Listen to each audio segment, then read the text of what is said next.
Hi everyone, welcome to ఏకమఐఎస్ academy Hyderabad. So మనం ప్రతిరోజు డిస్కస్ చేసుకునే డైలీ కరెంట్ అఫైర్స్లో, తెలుగు డైలీ కరెంట్ అఫైర్స్లో సో ఇవాళ ఏమున్నాయి, ఇంపార్టెంట్ అంశాలు ఏమున్నాయి, వాటి గురించి డిస్కస్ చేసుకుందాం. సో వీటితో పాటు ఇవాళ చూసుకుంటే మనకి కరెంట్ ఈవెంట్స్ పరంగా చాలా ఇంపార్టెంట్ థింగ్స్ ఉన్నాయి. ఇవి ఏదర్ యూపీఎస్సీ కావచ్చు ఆర్ స్టేట్ పీసీఎస్ ఎగ్జామ్స్కి చాలా వరకు ఉపయోగపడతాయి. సో ఇవేమున్నాయి ఇప్పుడు మనం ఒక్కొక్కటి క్లియర్గా చూద్దాం.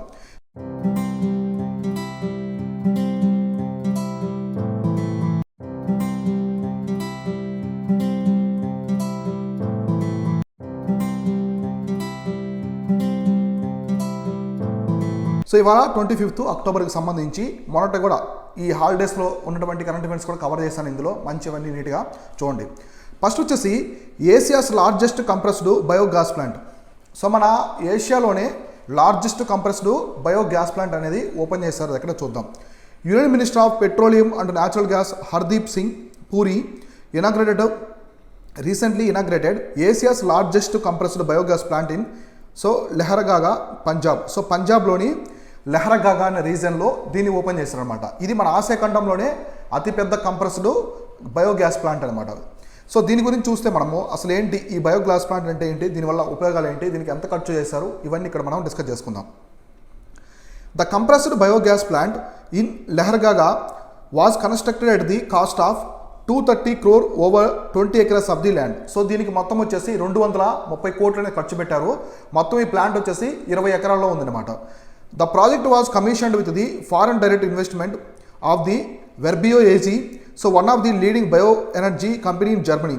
సో దీంట్లో ఎఫ్డిఐ ఉందన్నమాట. So foreign direct investment, FDI అంటే బయట దేశాల కంట్రీకి సంబంధించిన కంపెనీలు వచ్చి ఇక్కడ ఇన్వెస్ట్ చేస్తాయి కదా, అట్లా ఎఫ్డిఐ వచ్చేసి వర్బియో. సో వర్బియో ఏజీ అనే ఒక జర్మనీ కంపెనీ అది ఇందులో ఉందన్నమాట, ఇన్వాల్వ్ అయ్యింది, పార్ట్గా ఉంది, ఇన్వెస్ట్ చేసింది.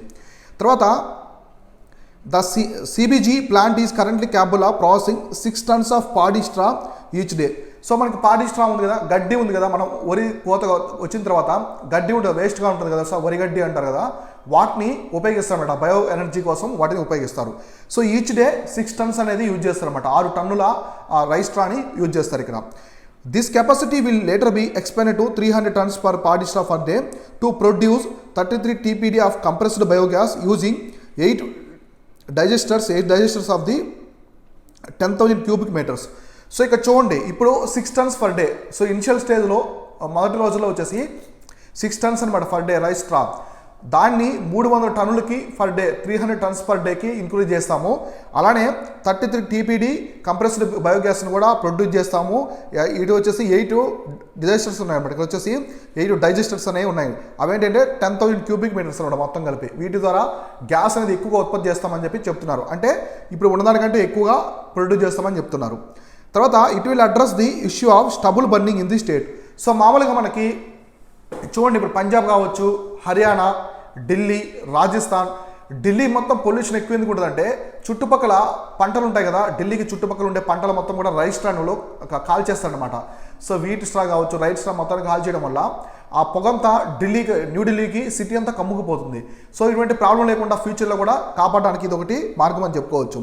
The CBG plant will consume 1 lakh tons of paddy straw which will be produced 6 to 8 satellite locations within the 100 kilometers radius of the plant. So satellite locations అంటే towns అనమాట, చిన్న చిన్న టౌన్స్ ఉంటాయి కదా, వాటిని శాటిలైట్ టౌన్స్ అంటారు. ఇక్కడ ఆ ప్లాంట్కి 10 kilometers దూరంలో ఉన్న అన్ని శాటిలైట్ లొకేషన్స్ మొత్తానికి కూడా పవర్ అనేది ఇక్కడ నుంచి ఇవ్వచ్చు అని చెప్పి చెప్తున్నారు. సో తర్వాత so it will produce 600 to 650 tons of FAM అంటే ఫెర్మెంటెడ్ ఆర్గానిక్ మాన్యూర్ అంటారు. So each day the manure will be used for the organic farming. So దీని నుంచి వేస్టేజ్ వస్తుంది కదా, మాన్యూర్ ఎరువులా వస్తుంది. ఈ రైస్ స్ట్రాని మొత్తం బయోగ్యాస్ ప్లాంట్ యూజ్ చేసి లాస్ట్ వేస్టేజ్గా వస్తుంది కదా, అంతా ఎరువుగా ఉపయోగించుకోవచ్చు అనమాట. సహజమైనటువంటి ఎరువుగా పంటలకి ఉపయోగించుకోవచ్చు.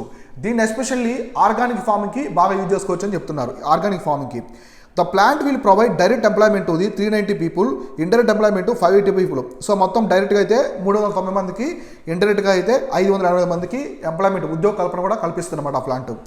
This project will increase the income of farmers in the Sangrur district. So ఈ విధంగా మొత్తం వచ్చేసి సంగూర్ డిస్ట్రిక్ట్లో ఉండే వాళ్ళందరికీ కూడా, ఫార్మర్స్ అందరూ కూడా చాలా బెనిఫిట్గా ఉంటుందని చెప్తున్నారు. అంటే ఇప్పుడు రైస్ స్ట్రా మొత్తం కూడా వాళ్ళు అమ్మేస్తారు అనమాట, పంటల నుంచి అమ్మేస్తారు కదా, సో రైతులకు కూడా ఆదాయదాయకంగా ఉంటుంది. సో ఇది వచ్చేసి ఇంపార్టెంట్. ఇట్లాంటి మెయిన్స్ పరంగా అడుగుతూ ఉంటారు, ఒక్కోసారి ప్రిలిమ్స్ కూడా అడిగేదానికి అవకాశం ఉంది. సో తర్వాత కరెంట్ ఈవెంట్ చూస్తే Sakharov prize. So Sakharov prize అని ఒకటి వచ్చింది న్యూస్లో ఉంది, బాగా చూడండి. The 2022 Sakharov prize for freedom of thought was conferred to the Ukraine people. So freedom of thought చెప్పినందుకు ఉక్రెయిన్ పీపుల్కి అవార్డు అనేది ఇచ్చారనమాట. సో ఉక్రెయిన్, రష్యా మరియు ఉక్రెయిన్ వార్ జరుగుతుంది కదా, సో వాళ్ళలో Ukraine people freedom of thought అని ఉపయోగించుకున్నారు, కరెక్ట్గా యూటిలైజ్ చేసుకున్నారు కాబట్టి వాళ్ళకి ఈ అవార్డు అనేది కన్ఫర్డ్ చేస్తున్నారు. The 2022 Sakharov prize of freedom of thought, Sakharov prize of freedom of థాట్కు సంబంధించింది was bestowed to the people of Ukraine. So represented by the president, elected leaders and civil society. So ఇది చూడండి, ఈ prize అనేది people of ఉక్రెయిన్కి and represented by ఎవరంటే president, Ukraine president, elected leaders, అలానే civil society. The recognizes of the bravery of Ukrainians who have been affected by Russian ఇన్వాజన్ and their role in defending freedom, democracy, rule of law, European values on their battlefield. అంటే ఈ people నుంచి ధైర్యం కావచ్చు ఒకటి, అంటే ఒక పక్క Russia దాడి చేస్తున్నప్పటికీ, యుద్ధం చేస్తున్నప్పటికీ వాళ్ళు ఫ్రీడమ్ ఆఫ్ థాట్ని కరెక్ట్గా యూటిలైజ్ చేసుకున్నారు. ఏ విధంగా అంటే ఆ ఫ్రీడమ్ని, సో డిఫెండింగ్ ఫ్రీడమ్ కావచ్చు, డెమోక్రసీ ప్రజాస్వామ్యాన్ని కాపాడుకున్నారు, రూల్ ఆఫ్ లాని కాపాడుకున్నారు. తర్వాత యూరోపియన్ వాల్యూస్ ఉంటాయి కదా కొన్ని, ఆ యూరోపియన్ దేశాలకి వాటిని కూడా ఇల్లు కాపాడుకున్నారు అనమాట, ఏది యుద్ధం జరుగుతున్న పరిస్థితుల్లో కూడా. అందువల్ల ఈ అవార్డు అనేది వాళ్ళకి ప్రదానం చేశారు. The award will be conferred on December 14th in the Strasbourg. So Strasbourg సిటీలో December 14వ తేదీన ఈ అవార్డుని అయితే ప్రదానం చేస్తారు. The Sakharov prize involves the prize money of 5,000 euros. So మనకి ప్రైజ్ మనీ ఉంటుంది, కొన్ని అవార్డ్స్కి ప్రైజ్ మనీ ఉండదు, కొన్నిటికి ప్రైజ్ మనీ ఉంటుంది. సో ఇండియాలో కూడా మీరు చూసుకోండి, పద్మశ్రీ అవార్డు, సో పద్మభూషణ్ ఇలా ఉంటాయి కదా, సో వాటితో పాటు ఈ పద్మశ్రీ, పద్మభూషణ్ అవార్డు అవి, వాటితో పాటు మీరు ఇవి కూడా చూసుకోవాలన్నమాట. భారతరత్న ఇవి ఉంటాయి, అశోక వీర చక్ర అవార్డులో ఏటికి మానిటైజేషన్ ఉంటుంది. సో ఇప్పుడు పద్మభూషణ్ ఉంది కదా మనకి, పద్మభూషణ్కి, పద్మవిభూషణ్కి వాటికి ఉంటుందా లేదా కూడా చూడాలి. సో తర్వాత ఇక్కడ మొత్తం వచ్చేసి మానిటరీ బెనిఫిట్ ఎంత ఉంటుంది ప్రైజ్ ద్వారా 5,000 euros వరకు ఉంటుంది. So it will be distributed to the representatives of Ukraine civil society. ఈ మనీని మొత్తం కూడా ఉక్రెయిన్ సివిల్ సొసైటీకి డిస్ట్రిబ్యూట్ అయితే చేస్తారనమాట, ఇదొకటి. So next most popular GA award. రీసెంట్గా ఒక ఐటమ్కి మోస్ట్ పాపులర్ జిఏ అవార్డు వచ్చింది. సో ఇది ఒక ఫుడ్ ఐటమ్ అనమాట, ఎస్పెషల్లీ ఇది హైదరాబాద్ సంబంధించినటువంటి ఫుడ్ ఐటమ్. సో నాకు ఈ ఐటమ్ అంటే చాలా ఇష్టం, మీ అందరికి కూడా చాలా మందికి ఇష్టం ఉంటుంది ఇది. సో అదేంటో డిస్కస్ చేద్దాం.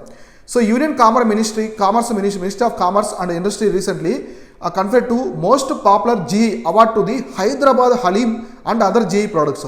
సో చూడండి, హైదరాబాద్ హలీం తెలుసు కదా ప్రతి ఒక్కరికి. సో రంజాన్ పండుగ సందర్భంగా చేస్తూ ఉంటారు హైదరాబాద్లో, చాలా ఫేమస్ ఈ హలీం అనేది ఎక్కువ చేస్తూ ఉంటారు. సో మనకి ఫేమస్ రెస్టారెంట్ ఉంటాయి హైదరాబాద్లో, పిస్తా హౌస్ కావచ్చు, కేబ్ బహర్ ఇట్లా ఉంటాయి కదా కొన్ని. సో అక్కడ హలీం చేస్తూ ఉంటారు బాగా వచ్చి అక్కడ. సో చాలా ఫేమస్ ఈ హలీం అనేది. ఇది ఎప్పుడు చేస్తారంటే ఎస్పెషల్లీ రంజాన్ సీజన్లో చేస్తారనమాట. సో దీంతోపాటు హైదరాబాదీ హలీంతో పాటు ఇంకొన్ని ప్రోడక్ట్స్ కూడా ఇచ్చారనమాట. So Hyderabadi haleem received the most popular GI award under the food category and agriculture category. So Hyderabad హలీంకి దేంట్లో ఇచ్చారంటే ఫుడ్ కేటగిరీ ఒకటి, అగ్రికల్చర్ కేటగిరీ కింద హైదరాబాద్ హలీంకి అయితే మోస్ట్ పాపులర్ జీఏ అవార్డ్ అనేది ఇచ్చారనమాట. It received award by the so beating dishes like rasgulla, Bikaneri bhujia, so Ratlami sev ఇవి చాలా ఫుడ్ ఐటమ్స్ అన్నమాట, ఫేమస్ ఫుడ్ ఐటమ్స్. సో మనకి రసగుల్లా తెలుస్తుంది, చాలా టేస్టీగా ఉంటుంది. సో భుజియా అనేది అయితే ఫేవరెట్ అనమాట, చాలా మంది పీపుల్కి ఫేవరెట్. బికనీర్ వాళ్ళి భుజియా ఉంటుంది. తర్వాత రత్నమి సేవ్, ఇవన్నీ కూడా ఫుడ్ ఐటమ్స్. దీంతో పాటు హైదరాబాద్ హలీంతో పాటు ఇవన్నిటిని కూడా బీట్ చేసిందనమాట. ఇవన్నీ కూడా కాంపిటీషన్లో వస్తే హైదరాబాద్ హలీం అనేది వీటి మొత్తాన్ని బీట్ చేసి హైదరాబాద్ హలీంకి అవార్డు వచ్చే విధంగా చేసుకున్నది. సో తర్వాత the award was presented to the director of Pista house and president of the Hyderabad Haleem makers association MJ Majeed. So నేను ఇందాక చెప్పాను కదా, పిస్తా హౌస్లో చాలా ఫేమస్ హైదరాబాద్ హలీం అని చెప్పాను కదా, ఇట్లనే అనమాట. సో ట్రై చేయండి, పిస్తా హౌస్లో హైదరాబాద్ హలీము చాలా ఎక్సలెంట్గా ఉంటుంది. సో మటన్ హలీము చాలా సూపర్ చేస్తారు, సో చాలా టేస్టీగా ఉంటుంది, ఇట్స్ మై ఫేవరెట్. సో ఇక్కడ director of the pista house and president of Hyderabad Haleem makers ఉంటారు కదా, వాళ్ళు ఎంఏ మస్జిద్కి ఇచ్చారనమాట. ఇది వచ్చేసి award under the handicraft category. So ఇది వచ్చేసి ఫుడ్ కేటగిరీ, ఇదంతా ఫుడ్ అగ్రికల్చర్కి సంబంధించింది. ఇప్పుడు హ్యాండీక్రాఫ్ట్ కేటగిరీలో తంజావూరు ఆర్ట్ ప్లేట్. సో మనకి తంజావూరులో ఆర్ట్ ప్లేట్ తయారు చేస్తారు కదా, అట్లాంటి తమిళనాడు నుంచి అవార్డు ఇచ్చారనమాట. దేంట్లో హ్యాండీక్రాఫ్ట్లో ఈ అవార్డు అయితే ఇచ్చారనమాట. తర్వాత Mysore sandal soap from Karnataka received the award under the manufacturing category and Uttar Pradesh Chunar Balua Patthar on natural category. So ఇది న్యాచురల్ కేటగిరీలో ఇది మ్యానుఫ్యాక్చరింగ్. సో మ్యానుఫ్యాక్చరింగ్లో వచ్చేసి మైసూర్ శాండల్ సోప్ ఉంది కదా, సో మైసూర్ శాండల్ సోప్కి ఇచ్చారు. సో నెక్స్ట్ న్యాచురల్ కేటగిరీలో వచ్చేసి ఉత్తరప్రదేశ్ సంబంధించిన చౌనా బౌలా అనే దానికి ఇచ్చారనమాట. The winners of this award were chosen based on the popular vote. అంటే ఓటు ఉంటుంది కదా, ఓటు చేస్తారు. పీపుల్ అనే వాళ్ళు కొన్ని కాంపిటీషన్స్లో పెట్టి లింక్స్ ఇస్తారు, మీరు ఓట్ చేయమంటారు, మీకు ఇష్టం వచ్చిన ఓటు. అగ్రికల్చర్ ఒకటి, ఫుడ్ కేటగిరీలో మీకు ఏది ఇష్టం, రసగుల్లా అంటే ఇష్టమా, హైదరాబాద్ అలీం అంటే ఇష్టమా, సో నెక్స్ట్ రత్లేమి సేవ్ అంటే ఇష్టమా, బికనీర్ బుజ్జి అంటే ఇష్టం, ఇట్లా అడుగుతారు అనమాట. సో అట్లా ఓట్ చేసి దాని ప్రకారం అయితే తీసుకున్నారు. The geographical indication was given to the products so that only authorised people can cause the popular products name. ఈ జిఐ అనేది ఎవరికంటే వాళ్ళకి ఎవరనమాట, కొందరికే ఇస్తారు. సో మనకి జిఐ ట్యాగ్లో మన నుంచి బాగా చూడండి, ఫుడ్ ఐటమ్స్లో మనకి తిరుపతి లడ్డు కావచ్చు. సో తిరుపతి లడ్డు చాలా చాలా ఫేమస్. నెక్స్ట్ మనకి బంగనపల్లె మ్యాంగోస్. సో బంగనపల్లి మ్యాంగోస్ ఉన్నాయి కదా, మ్యాంగోస్ కూడా చాలా చాలా ఫేమస్ అనమాట. సో ఇట్లా మనకి ఇవి ఉంటాయి, ఇవి కూడా చాలా ఇంపార్టెంట్. సో ఫేమస్ మనకి బ్లాక్ కలర్లో ఉంటుంది కదా కడక్నాథ్ చికెన్, ఇవి కూడా ఇవన్నీ ఏంటంటే పొక్కాళి రైస్. రీసెంట్గా మనకి పొక్కాళి రైస్ వెరీ వెరీ రీసెంట్ ఇది అనమాట, పొక్కాళి రైస్. సో పొక్కాళి రైస్ కావచ్చు, ఇట్లా జిఐ ట్యాగ్స్ ఉంటాయన్నమాట. జిఐ ట్యాగ్ రిజిస్ట్రీ మనకి ఎక్కడ ఉందంటే చెన్నైలో ఉంది. చెన్నైలో ఆఫీస్ ఉంటుంది, హెడ్ క్వార్టర్స్ లాగా. మన రిజిస్ట్రీ వచ్చేసి చెన్నైలో ఉంటుంది, ఇక్కడ నుంచి మనము చేసుకోవాలన్నమాట ఇదొకటి. సో నెక్స్ట్ అన్నా మే హోమ్. సో ఈమె ఎవరంటే the first Asian American to be featured on the US currency. So మామూలు యుఎస్ కరెన్సీ మీద పిక్స్ పడడం అనేది చాలా చాలా ఇంపార్టెంట్ అనమాట. అంటే గొప్పగా ఉండాలి, చాలా గొప్ప విషయం, ఎందుకంటే అమెరికా అనేది అగ్రదేశం. సో ఇప్పుడు రీసెంట్గా Anna May Wong a Chinese American movie star in the Hollywood. So ఈమె మూవీ స్టార్ అనమాట. సో ఈ set to become the first Asian American to featured on the US currency. So యుఎన్సీ currency మీద వచ్చినటువంటి పిక్లో ఈ మొట్టమొదటి ఏషియన్ అనమాట, Asian America నుంచి ఈమె ఫోటోనే పడ్డది. ఈమె ఎవరంటే ఆ మూవీ యాక్ట్రెస్ అనమాట, ఈ మూవీ స్టారు హాలీవుడ్లో చైనీస్ అమెరికన్ ఈమె. సో ఎవరంటే Anna May Wong, Chinese American. A $2 coin depicting the close up image of the Anna May Ong. So $2 ఉంటుంది కదా కాయిన్, ఆ కాయిన్ మీద పేరు అయితే వేస్తారనమాట. వీళ్ళు comments the circulation of the October 24, 2022. So నేను దివాళీ జరిగింది కదా October 24 నుంచి ఇది సర్క్యులేషన్లోకి వస్తుంది అనమాట ఒక coin. So quarter of the coin ఉంటుంది, ఆ కాయిన్ మీద ఈ పొహట్ అయితే వేశారు. So this will be the 5th coin in the America women quarters programme. అంటే ఇక్కడ చూడండి, అమెరికన్ ఉమెన్ క్వార్టర్స్ ప్రోగ్రాంలో ఇది 5th కాయిన్ అనమాట. అంటే ఉమెన్స్ పిక్స్ వేస్తూ ఉంటారు కదా, అట్లా 5th కాయిన్ ఇది. It will have the Latin phrase ఈ పల్బ్రిబస్ యునమ్. సో అంటే దీని అర్థం ఏంటంటే అవుట్ ఆఫ్ మెనీ వన్ అని దీని మీనింగ్ అనమాట. ఇది Latin phrase. It is designated to recognize the Wong's accomplishments while overcoming the challenges and address during the life time. అంటే ఆమె లక్ష్యాన్ని చేరుకోవడానికి ఎన్ని ఇబ్బందులు పడ్డది, ఎన్ని వచ్చే సబ్స్టికల్స్ ఉంటాయి కదా, అడ్రస్ ఉంటాయి కదా, వాటి దాటుకొని వచ్చిందో. సో వాటి గురించి ఇక్కడ ఎక్స్ప్లెయిన్ చేస్తారనమాట. So Wong is recorded as the Hollywood's first Chinese American star. అంటే చైనీస్ అమెరికన్ స్టార్ మొట్టమొదటి ఈమె అనమాట. చైనీస్ అమెరికన్ స్టార్ అంటే ఎవరంటే ఫస్ట్ హాలీవుడ్లో. Having a decades of long career in the motion pictures, television, theatre amid widespread racism in the United States. So అమెరికాలో చాలా racism అనేది చాలా ఎక్కువగా ఉంటుంది. సో బయట వాళ్ళు అవుట్ సైడ్ అనేది సరిగా వాళ్ళు యాక్సెప్ట్ చేయరు. సో బ్లాక్స్ అంటారు, బ్రౌన్ స్కిన్ అంటారు, ఇట్లా చాలా వస్తాయన్నమాట. సో మనకి మ్యూజిక్ డైరెక్టర్ ఏఆర్ రెహమాన్ కూడా చెప్పారు కదా. సో ఆయన వెళ్ళి అక్కడ పిక్స్ తీసుకుంటున్నప్పుడు సో మనకి బ్రౌన్ స్కిన్ టోన్ అనమాట ఇండియన్స్ది. సో వాళ్ళు కొంచెం తక్కువగా చూస్తారు, ఆయన కూడా వ్యాఖ్యలు చేస్తారు అప్పట్లో. ఇట్లా అమెరికన్స్ హాలీవుడ్లో ఇట్లాంటి ఎక్కువ ఉంటాయి. అయినప్పటికీ కూడా ఈమె గొప్ప స్టార్గా ఎదిగారు. As the first female actor, she faced discrimination and caste-wide in favor of the non-Asian actress. So ఇక్కడ ఈమె చూడండి, ఇక్కడ చాలా వరకు కూడా ఈమె ఎటువంటి ఇబ్బంది అనేది పడ్డదని చెప్పేసి ఈమె ఎలా అయినా కూడా లక్ష్యాన్ని ఛేదించి గొప్ప నటి అయింది కాబట్టి హాలీవుడ్లో ఈమె ఇమేజ్ వచ్చేసి కాయిన్ మీద అయితే వేశారు అనమాట. So next current event Interpol metaverse. చూడండి, Interpol metaverse was launched on the 19th general assembly held in the New Delhi. So రీసెంట్గా మనం చెప్పుకున్నాం కదా, కరెంట్ ఈవెంట్స్ గురించి మనం చెప్పుకున్నాం. సో ఏమని చెప్పుకున్నామంటే న్యూఢిల్లీలో 19th జనరల్ అసెంబ్లీ అని జరుగుతుంది. ఇంటర్పోల్కి సంబంధించి 19th జనరల్ అసెంబ్లీ. ఇంటర్పోల్ అంటే ఇంటర్నేషనల్ పోలీస్ అని అనమాట. సో దీని యొక్క హెడ్ క్వార్టర్స్ ఎక్కడ ఉందంటే లండన్లో ఉంటుంది. సో లండన్లో వచ్చి ఇంటర్పోల్ యొక్క హెడ్ క్వార్టర్స్ ఉంటుంది.